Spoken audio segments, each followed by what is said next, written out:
question though, especially when you have a chance to speak to someone who's so much more advanced in an area than you are, and you're trying to lead it out yourself. I love that question. What would my stretch goal be? No, I think that's a great question. I'm going to push back on not advanced. I disagree with that. I think that just your level of experience is different. But that doesn't mean you're less advanced in your understanding.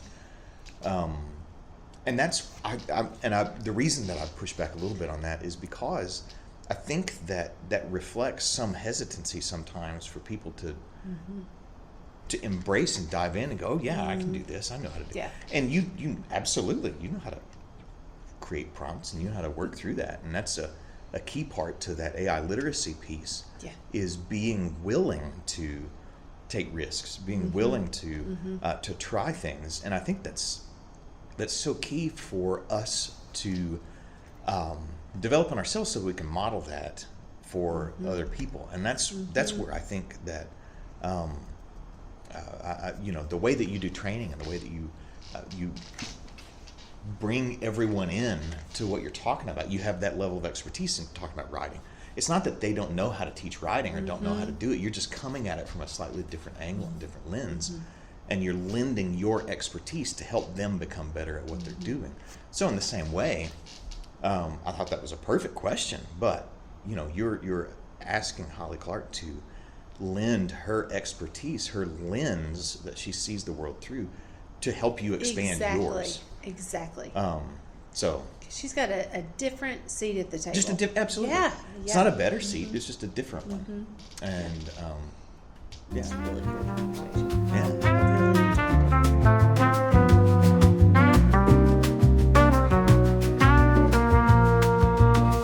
Welcome to the curve, where ideas take flight.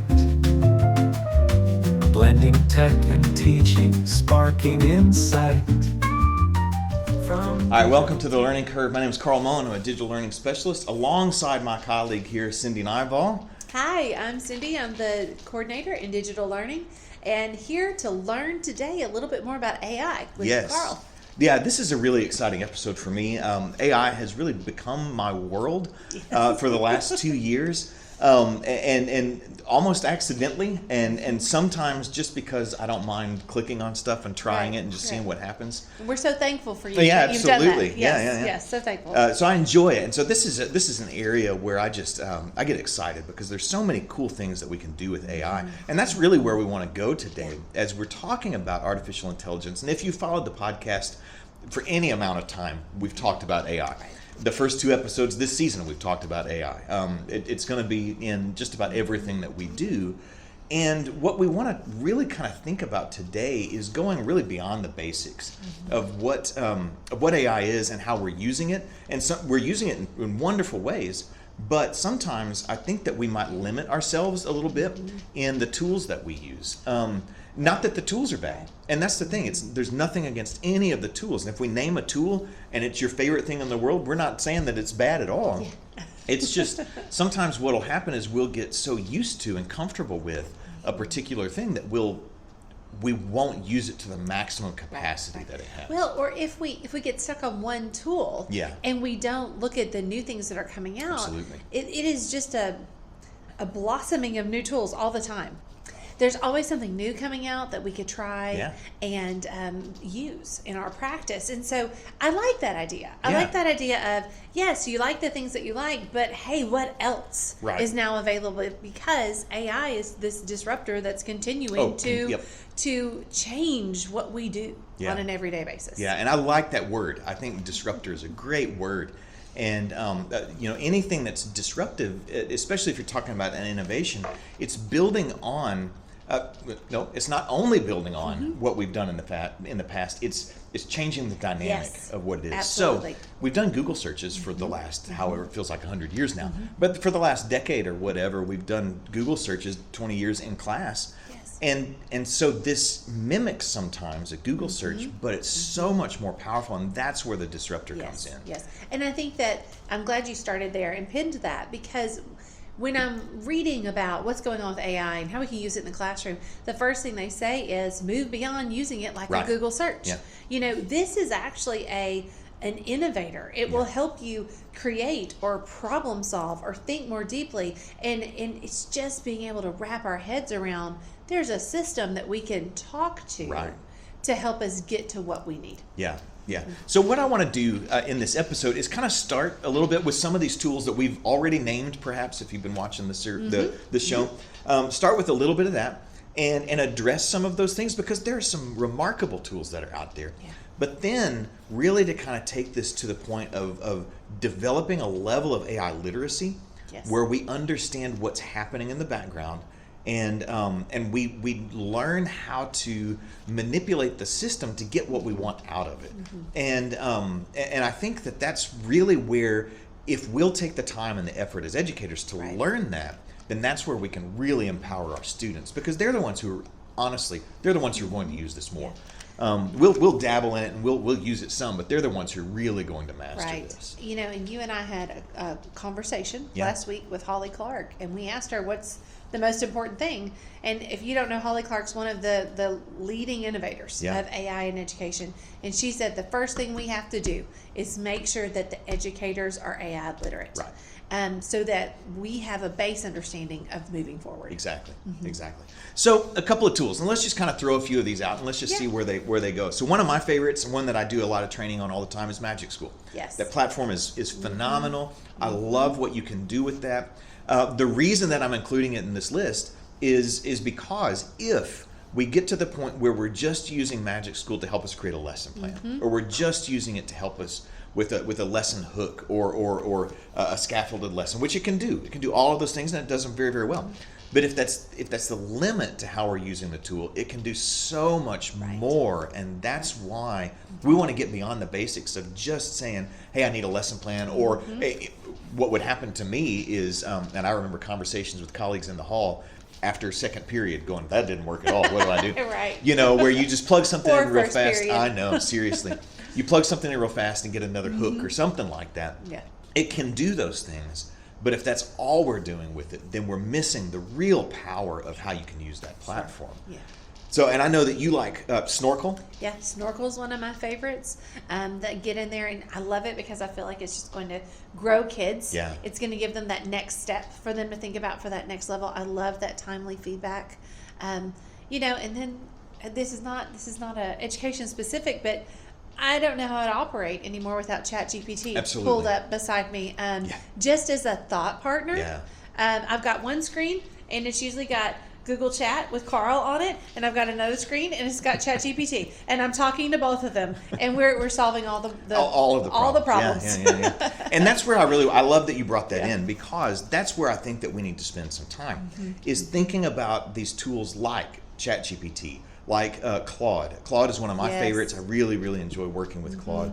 Google has Gemini, X, the Twitter that has Grok, and there are a multitude of these large language models. And that's where I want us to really spend some time thinking about how can we level up our usage in large language models. And it's not that I'm going to move to a different model, because they're all useful in different ways. And that's the challenge, is discovering which model is best for which problem. And that's really where I think that we can gain some real insight here. And so, for example, ChatGPT, how do we get into that and get it to give us what we want? Because I can just toss something in like a Google search, and it'll give me some decent stuff, but how do we really level up those chat queries to get something that's valuable out of that? So whenever I started in this job, I thought I have to up my game. So I did actually take a course. And what do we do with AI? And it talks about that when you're working with AI, you need to think about what is the product that you want it to give you. And then you consider, okay, so therefore it needs to know what's the context, what's the audience, give it exemplars. I say you got to give it the who, what, when, where, why, and think past, I want to know this information. Think about then what would you do with that information afterwards. Like, for example, if I'm wanting to know how to run a tighter budget so that I can invest, I could ask ChatGPT, what are best practices for investment? Or I could say, here's my monthly income. These are fixed expenses. We want to invest X amount. Could you create a budget for it? And it will do that. And that's just that shift in our thinking to help us be able to move from a search engine mindset to move to okay, this is going to be a thought partner that's going to give me some true products that I can then go and adjust to my needs or immediately use. Absolutely. And that right there is the real power in what we're talking about. And I love that you said the understanding the product, understanding what I'm trying to create, because one of the fears that people have when we're talking about AI in general, or we're talking about education specifically, is this is going to take my job, right? That students won't ever need me anymore. They can just go find all the stuff that they need online. What's my purpose? What do I need to know? And one of the things that people will bring up is that, and I'm coming back to education, but one of the things that people will bring up is how quickly AI can help code. And so if you're talking about coding websites or coding games or coding anything, and it can, it's remarkable at coding, and it's very, very fast. And so people have said, well, then coders, what's the use in getting a coding degree or going through any kind of, I don't know if they do degrees, but going toward any kind of training in coding. And what's the use of that if AI can just do it all anyway? And here's the practical application behind that. AI can 100% code very quickly and code very well, but the person who's prompting the AI has to know what the end product needs to look like. Because AI lacks context. It lacks that human element there. And even though it can code very fast, the code often breaks down at the second or the third or the fifth or the 10th time. It'll break down over time because it doesn't have that human knowledge and that human, even though it has vast quantities of information, it doesn't have how it all connects together. And so the human on the front end of that has to know what the end product is going to look like, and then use AI to get me there. And that thinking of it as a thought partner, where it's just helping me process. It's doing some tasks very quickly, but if I don't know where I'm going, I'll never arrive there. Right. So let me throw out just an education example. So I've worked with a nonprofit engineering program for years. We're getting ready to have our kickoff event in a couple of months. And so I used AI to help me generate the challenge for that. But, it gave me what I asked for, but then, and that's where that prompting comes in so specifically, I looked at the product and I went, okay, it's not quite right because my experience tells me, or I know this other factor, and so I just continue to work with it to get down to where we need. And so it is a learning curve for us. Absolutely. But at the same time, I do think that the possibilities are almost endless of what we could do in a very efficient amount of time at a very high level of output. And that's the thing. You knew that maybe while it was a good project, it wasn't perfect because of your experience, because of what you've done. And the same thing goes for making lesson plans. I still need to know my content in such a way that I can recognize when a plan will get me there. And maybe it's great on paper, but as I read through it, I know a couple of things. I don't have the time to do everything that it wants me to do, because it will give you some wonderful things, but you're like, no one has that kind of time. And that's going to take way longer than 5 minutes, right? So I either don't have the time, or it's not really covering everything that I need it to cover. Even when I put my standards in, right? Even when I put my learning objectives in, I know, because I know students and because I know what I've done in the past, this lesson might not get me all the way there. So what I have to do, I have to change my prompt. I have to change the expectation that I have on the system. I have to give it some more context. I have to give it some more variables, right? I have this much. I love your illustration with the budget. I have this many minutes that I have to budget in my class period, and so we need to work within those parameters to accomplish what we've got to do. Now, it can help me, but I've got to know where I need to get. Sure. You mentioned students before, because you can even give it context around students. You have a lesson. It's worked great with first, second, and third period. But man, that after lunch period crew comes. For me, it was eighth period. There you go. Eighth period was so hard. There's always that period, and it's full of either really squirrely boys or really talkative girls, right? And so you could actually tell it. You could feed it your lesson, and then say, using the same learning outcomes and give me adjusting methodologies to meet the needs of. seventh grade students, they're predominantly football athletes. And it could take and change that lesson so that we're still getting to that learning outcome, but now we have something tailored, and that might be so helpful because I don't think like a seventh grade boy athlete. And that might be very difficult for me to get to. Right. And I love that where you went there, because what we've now moved into is now we're personalizing learning. Yes. And that is, I think, the real power of AI platforms. Whether it's an adaptive learning system like an IXL or a Renaissance or something where you're taking those adaptive tests, or you're using it for writing analysis where you're trying to discern what are the gaps in my students' writing and how can I help them with that. Exactly. Or how can I really take this individual kid and then how can I bring this very abstract concept and bring it down to where this kid can understand it. You know, I think about, I've always been on the personalized learning train. I've always been on the differentiation and gamification. Like all of that has always been a big part of just how I work with kids. Yeah. Did it take a lot of energy and time? Absolutely. And, you know, whenever I was working with kids more before I moved into different roles, you know, that was, I call it BC, before children. I had that time. I had that energy. But now I do understand what it's like to live a life at school and live a life at home. And so I can see where a teacher might have to choose sometimes, where am I going to spend my time? But I think the point we're trying to make is now with AI, we can do it in a matter of seconds if we feed it that prompt appropriately. Exactly. And that's the real, when we're talking about differentiation, scaffolding learning, that is, it's so powerful because let's just imagine, what if I created a personalized learning pathway for all 25 students in my class? Where it was individualized to them, their learning needs, their learning goals. We're still talking about the same content and the same objectives, but now it just, however they learn best, and we're able to meet their needs, and we're able to stretch them and challenge them. So what would that look like to do that, Carl? How would I do that? How can I get AI to look at something that gives me information about my 25 kids, and then it gives me those pathways? What would I do? What would that look like? So what I would think about, how I would approach this, just on the surface, and then we'll kind of dive in a little bit more. How I would approach this is I like choice. I like choice boards. I like those kinds of things. And what I like about those is I can have all of these assignments, and so I'm thinking about I would probably build a choice board with 9 or 12 different assignments in it. They would all be aligned to my standards, my learning standards, but they would all represent different learning modalities.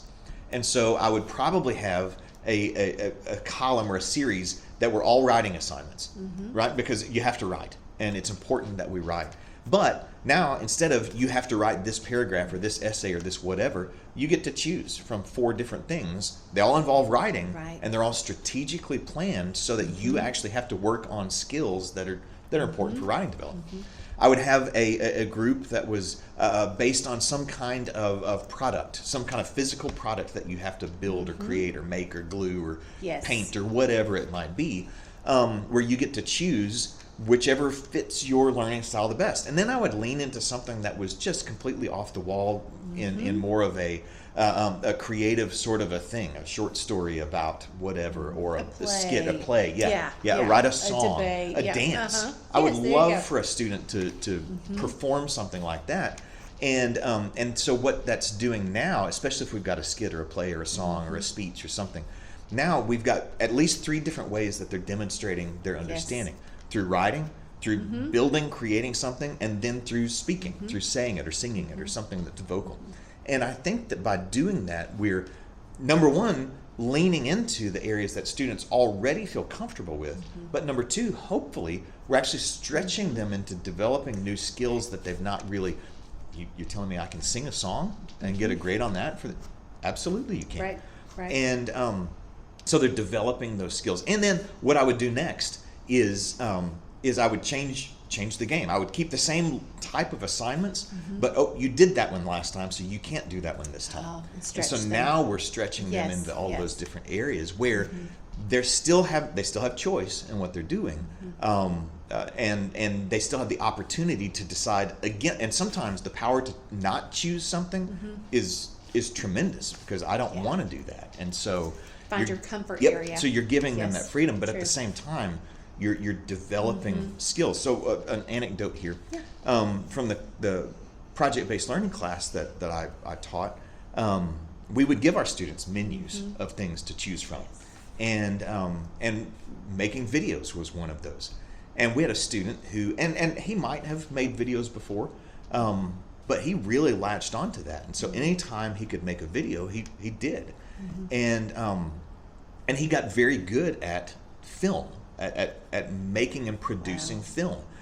So much so, and I like to take credit for this. I don't know if it was I don't know if we did this or not, but so much so that he went to the University of Texas in their film school. Incredible. And that's what he decided to do as a college path. Right. And so whatever impact that we had in that, I like to think we at least gave him the opportunity to explore that. And so that's really cool to me. And just they get to choose that, and they get the opportunity to develop their own learning pathway. And so from a teacher's seat, now in the age of AI, that would have taken hours to develop those choice boards. Believe me, been there, done that, right? But now I could prompt ChatGPT to say, for my 9th grade humanities class studying X, provide for me a choice board over those 3 things that you gave it. Giving products that would take no more than 2 days to generate. That's good. And it will do it like that for me. And so that's something that I think we need to truly think about. AI is not only making us more efficient, but it may also help us to do things we always wanted to do, but there just wasn't the time, capacity, or energy to do it. Again, I don't think like a 7th grader or an 8th grader. I think I actually think more like a 2nd grader or 4th grader, because that's the age of my children. But I can now tap into that to create that relevancy and therefore that motivation. And so I'm going to, push us. What can we do now that we couldn't do before? Absolutely. Leveraging these tools. Absolutely. And I think that's it. It's opening us up, opening up our imaginations a little bit, just to dream. What would it look like if? Right? Sure. And one more thing. So we got these little sensors over the summer that I'm really excited about. They're really cool. It's called Pocket Labs. Oh, they're amazing. And one of the things that one of our librarians and I that we latched onto when we were going through the training is we want to actually connect one of these to a rocket and launch the rocket, because it'll show all kinds. It'll show velocity. It'll show altitude. It'll show barometric pressure. And I really just want to shoot rockets off. That's what it is. But we can use it for learning too. But it really is. It's trying to say, if you could, right? Instead of should we use this, it's now how can we use this? Because and what can we use it for? Now. It's there now. I may or may not have videos of Carl building Hot Wheels racetracks with teachers using these Pocket Labs. It was so fun. It was so fun, and I was really excited. Yes, that when we got it to succeed, and it took a long time, but we got it to work. You kept going, and so it was a lot of fun. So when we come back, right, and we think about what does it mean to develop AI literacy? How can we develop, and this is a key word here, how can we develop competencies around AI instruction where we're learning how to use it, first of all, but then we're learning when to use it and appropriate levels of use. So it's not just, let me just type in the prompt and let me get it to give me whatever it is that I'm looking for, a budget or a menu or a whatever, a choice board. But it's when are the appropriate times to use this as well, and leveraging all of that. And so there's a conversation to be had around appropriate and ethical use, digital citizenship that comes with that. I want to plug what we're doing with AI Alliance, because one of the pieces that we're going to address within AI Alliance is we're going to help districts to make a use policy, a teacher use policy, and a student use policy. So what is acceptable, what is not acceptable? I know that one of the big topics has been cheating around AI. And so let's talk about, what is cheating? What is not cheating? Let's have a very clearly defined vision of what AI use looks like for a teacher, what they can use it for to, what is okay to put kids' names in, what is not, what is okay to use for creation, what is not. And then with kids, where can they use AI for developing product? Where can they not? Where can they use AI for research? Where can they use AI for checking their own work? Like, how can we create a structure around what's a green light and what's a red light? And begin to train them, because this is going to carry with them. Because as we've said before, we're just making future ready kids. That's exactly it. And I think that that's important to think about the transparency of use. Yes. And it's not that we don't want students to use it, because we know they're going to. It's helping them understand that if you're using AI, then you need to be transparent about when you use it and how you used it. Yes. Because if we do that, then that develops that level of trust that kind of comes along with it. What was that app that Holly Clark? That was very interesting. It was a trust. Let's see. I actually downloaded it. AI Trust You is what it's called, and what it does is from a teacher and from a student perspective. And this was really cool.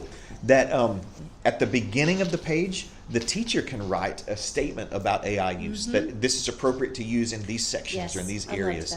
And then at the bottom, the student posts their little post that says, I used AI here. This is how I used it. I used it to help me develop ideas, or I used it to help me with structure, or whatever. And it's that level of transparency where now we're coming into this going, okay, I can see that you did use this. And rather than use that as an opportunity for punishment, it's using that as an opportunity to develop trust. Exactly. And I think that that's a really, really appropriate thing. And transparency. So we can just get that by going to the Chrome web store? So I went to, and it was it's not a Chrome extension. It was actually a Google, it's an add-on.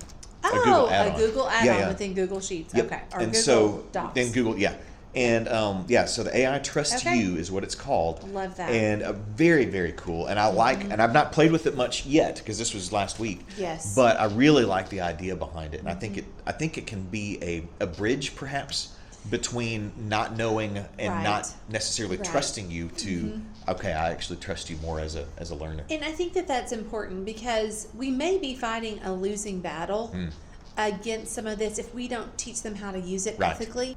Part of how to use AI ethically is just to state when you've used AI. Yeah. Just to be transparent about it, that it was part of your research process or part of your creation process. And so this is another one of those things that we're teaching them the right way to use it instead of leaving them to their own devices where they may choose something that could get them into trouble. Absolutely. Right? And that's the thing, because people are going to follow the path of least resistance all the time. Yeah. And so what we want to do is help them learn appropriate use so that they don't find themselves in situations where they are they're held accountable for it. And we're in an interesting spot because it's here and it's rolling. And even those that are in high school now, they're going to go into college where there is an AI situation. They're going to go into the workforce. So it's not like we can wait to develop this, because if we wait, they're not going to be prepared for the situations that they're going to come into. So it's very pertinent. It's very immediate that we begin to approach this, with what were we saying? How can we? Right. It's that how can we? Not what is it, but how can we now? Yeah. Another thing to think about, just as we kind of consider where we are in the AI world, is as an educator, as a teacher, I can actually use these tools in AI, whether it's a ChatGPT or whether it's a Magic School or some other platform, to develop smart assistants for me and for my students. And that, I think, is stepping up our literacy, because we've learned the system, we've learned how they work, but now we're leveraging the power of that to create some tools and some systems that I can use in my class to help my students, whether it's with writing supports, which we can do that, or one of the examples that I heard someone say, it was a college professor who built an AI assistant, and he loaded his syllabus, he loaded his course calendar, all of the pertinent documents for his class. And his general rule was, don't ask me the question unless you've asked the AI assistant. Because if it's a question about a due date, then you can find that, right? And so just go ask the AI assistant. And we can do that as teachers, whether it's assignments or things like that, which we can do, or what if we built a unit-specific chatbot that had all of our documents that were loaded on this particular unit of study, or a skill development or something like that. And as part of the process for learning this, we just gave it to our kids and said, here you go, use this when you're learning about the Industrial Revolution or whatever. Go ask the AI assistant, because it can help you, because it has all the knowledge Therefore, creating more space for you Absolutely. to pull some kids aside and work with them on those just-in-time interventions that they need. Yeah. Okay, so let's go back a step. Yep. You're saying chatbot. Yeah. What does that mean? Yeah. So, and that's a good question. So the way that these systems work, they're conversational in nature. Okay. Mm-hmm. And so there's a little box that usually will appear at the bottom of one of these, and I just type in my question, or I type in my comment, or whatever that I'm looking for, as I'm trying to develop whatever the thing is. And so a chat bot, it's like a robot that you're just talking to, that you can type back and forth. You can actually, if you really want to, you can talk back and forth to it, and it'll speak to you too.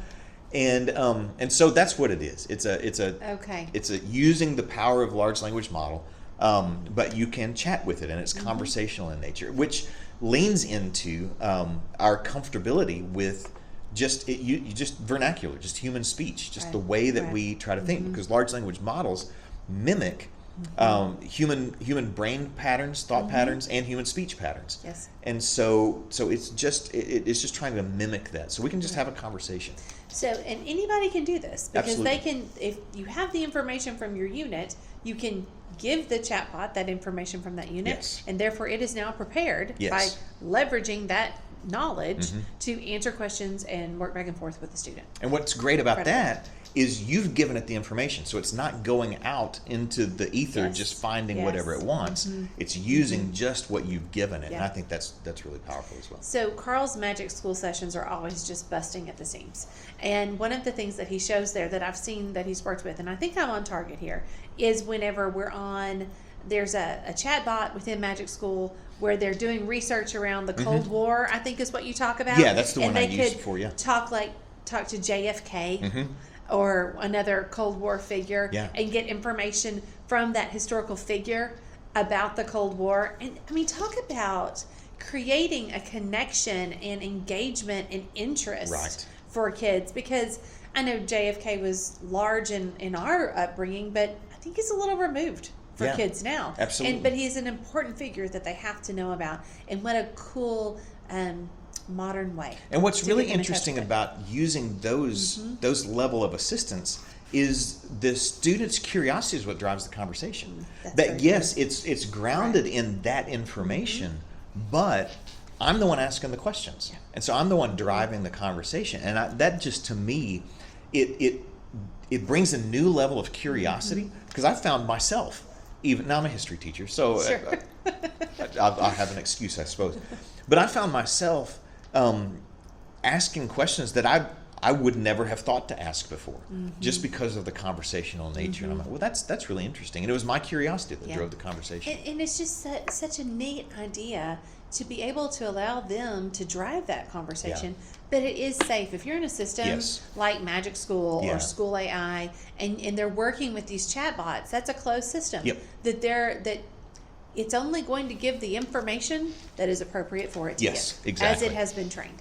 So I think that's another great point, is that if you operate within these systems that are closed systems that are secure and safe, then there is a freedom in that, because there's no manipulation, there's no anything. So it's wonderful. And those two, School AI and Magic School, have been designed with those academic guardrails. Yes. And so the responses that they give are educational, and I really, really like that.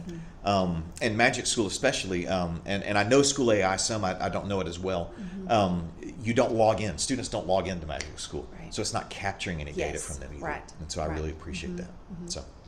So there are a lot of things to think about when we're looking at the use of artificial intelligence. What's appropriate? What's ethical? How can we safely put our students into this? How can we use it ourselves to save time? Because we can. And then how can we use it to level up our instruction? And that's where we really want to get. It's to not just use it, and we can, but not just use it for lesson plans or for a lesson hook or for a scaffolded assignment, but how can we add layers to the complexity of what we're doing, so that we can really build on developing those skills in our students? How can we learn it so that we can help our students learn how to use it effectively?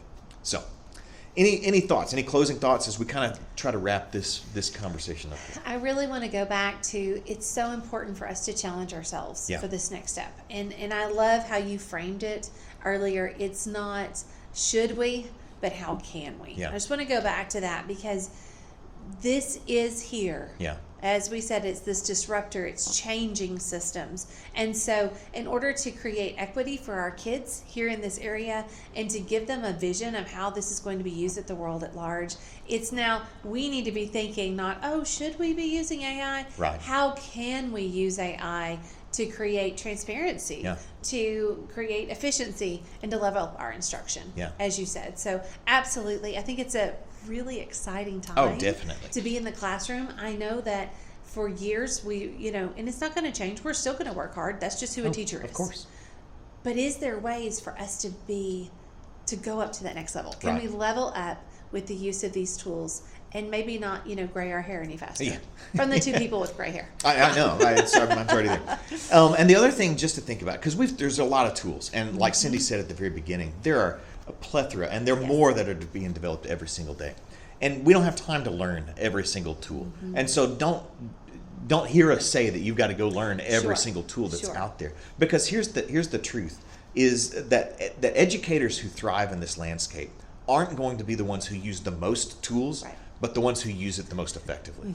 And intentionally. And intentionally, to do that. Yes, that's good. Absolutely. That's good. All right. Well, thanks so much for joining us today. I hope that this has encouraged you, maybe given you some insight, maybe stretched you and challenged you a little bit. We're okay with that. We don't mind challenging you a little bit. So I hope that you found all of those things. And as always, if you have any questions or you want to contact us, please do. You'll see our emails at the end of the episode. Please reach out to us and let us know how we can support you and your staff and your students as well. So thanks so much for joining us, and we'll see you next time.